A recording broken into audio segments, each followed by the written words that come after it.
खरं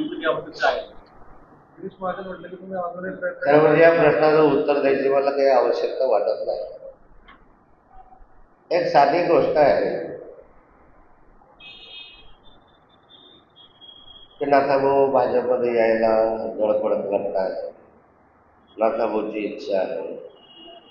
मला जर जायचं असेल तर यांच्या परवानगीचं मला गरज नाही. पहिली गोष्ट.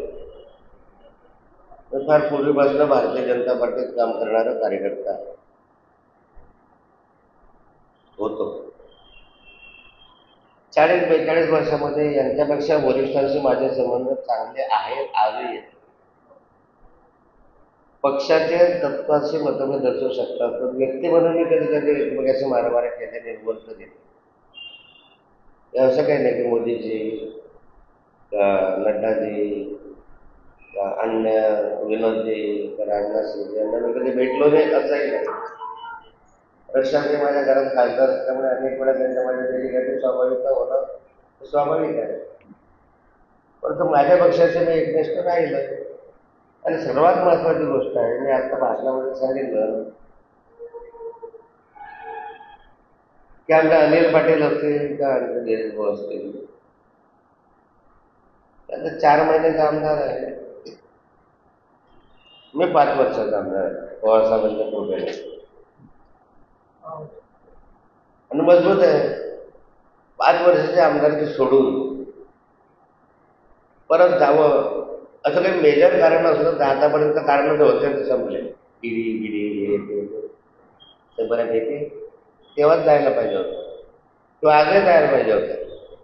आजही तुम्ही पाहता की मला नोटीस आल्या आहे, माझ्या जमिनी जमा झाल्या वगैरे वगैरे. हा इतिहास की मी नव्याने सांगितले ते तुम्हाला माहिती आहे. म्हणजे मला किती छळलं लोकांनी, किती पळले आणि तुम्हाला माहिती. अशा कार्यकर्ते तर मी रवींद्र वायकरांसारखं जायला काहीच अडचण नव्हतं. मला कोणी म्हटलंही नव्हतं. यांनाही म्हटलं असतं मी काय करत, मला जर एवढं घेरला यायला मी काय करत.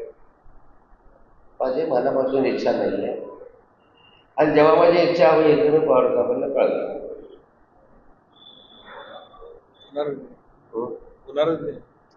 त्यांच्या संमती का नाही. 5 वर्ष आमदारकी सोडणार काय मूर्ख आहे काय. रक्षाताईच्या माध्यमातून निरोप पाठवले जात आहेत, तुम्ही भाषणामध्ये पण बोलता. रक्षाताईच्या माध्यमातून निरोप पाठवले जातात. एक स्वाभाविकता असतं. रक्षाताईने मला तर कधी भाजपमध्ये असं सांगितलं नाही. कधी कुठे काढला तो ते मला माहिती नाही. पण रक्षाताईनं मला या आवाहन करावं इतपत रक्षाताई पण अजून मोठी झाली नाही. एक मी सांगतो ना, माझे सरळ संबंध बोलणं चालणं हे ते नड्डाजींशी आहे.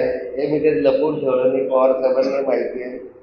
सर्वांना दिल्लीत गेल्यानंतर सेंट्रल हॉलमध्ये बसल्यानंतर कोण मला भेटतं त्यावेळेस माझ्याबरोबर सुप्रियाताई बसलेले असतात, त्यावेळेस रक्षाताई बसलेले असतात, त्यावेळेस आमच्या भाजपचे सगळे नेते मंडळी मला भेटतात किंवा मी त्यांना भेटायला जातो.